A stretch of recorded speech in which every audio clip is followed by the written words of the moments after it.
Well, thank you, everyone. Thank you to the ACLU, to the ABU, to Steve, to Sim. My thought during this debate was, I'm glad I didn't do estate planning, because I wouldn't have had an opportunity like this to get involved in the community, to get involved in an important office. So what I'm going to do now is I'm going to close the only way I know how, and that's as a trial attorney. So let's talk about the evidence. Not the rhetoric, but the evidence. Because we've heard a lot of rhetoric, and that's nice, of course, but it's also important to focus on the record. And the evidence has shown that more than 25% of the district attorney's office has left in 2 years because of the toxic culture inside of the office. The losses of these trained attorneys and staff is a huge cost to taxpayers, and it erodes the trust of the office. The evidence has shown that high-profile case after high-profile case, generating serious charges and banner headlines, but no convictions. And this costs taxpayers in more ways than one. We've presented evidence of a broken relationship with law enforcement agencies. They have lost trust in this office. And that is why I have the endorsement of every single law enforcement association in the county.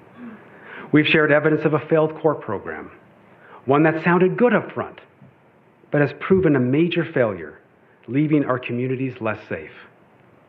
Finally, we have shown evidence of a broad coalition within the justice system. Police, retired judges, fellow prosecutors, many defense attorneys as well, who support my candidacy. They know me. They know that I'm tough, but I'm also always fair. This speaks to the difference between a career prosecutor and a career politician. It speaks to my long accomplishments inside the courtroom and my concern that all receive justice, accused and victim alike. Let me share one of those statements. Let me share from one of those supporters. This is from Judge Bruce Lubeck, who retired this year.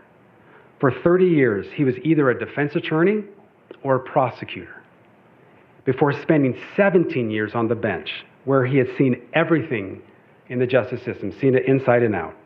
He said about the district attorney's office, quote, "The office which Mr. Evershed seeks has seen, in my experience, a steady and consistent decline in morale and effectiveness in recent years," close quote. You've heard a lot tonight, and I would just ask that you just ask. Just ask people inside the criminal justice system what has happened to the district attorney's office. We thank Mr. Gill for his 8 years of service, but 8 years is enough. It is time for a new leader and a new direction to restore the district attorney's office to full strength.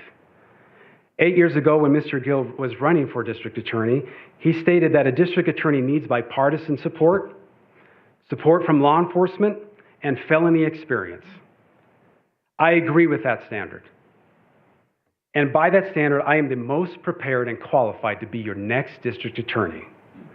I ask for your vote of justice over politics. I ask that you vote for me as your next district attorney. Thank you.